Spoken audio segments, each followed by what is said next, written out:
বিসমিল্লাহির রহমানির রহিম। সবাইকে আসসালামু আলাইকুম।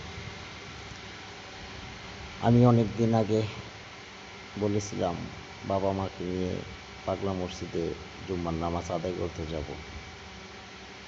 তার জন্য সেই কথা অনুযায়ী আজকে জুম্মার নামাজে রওনা হলাম। পাগলা মসজিদে গিয়ে পৌঁছালাম সেই সালামতে।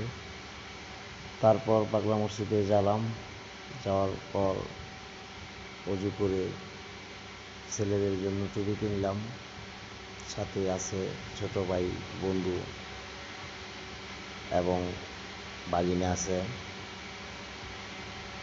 জুম্মার নামাজের জন্য যখন প্রস্তুতি নিলাম, এখন উপরে ওঠার চেষ্টা করলাম, কিন্তু এত মানুষ হয়েছে উপরে আর জায়গা খালি পেলাম না।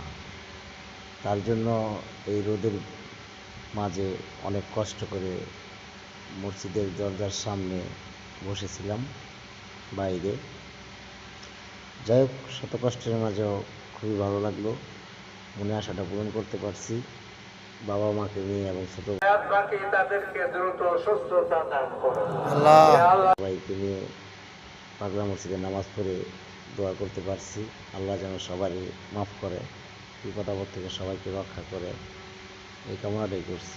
হঠাৎ করে ছোট ছেলেটা বলতেছে কোরআন শরীফ কিনা মসজিদে দিবে।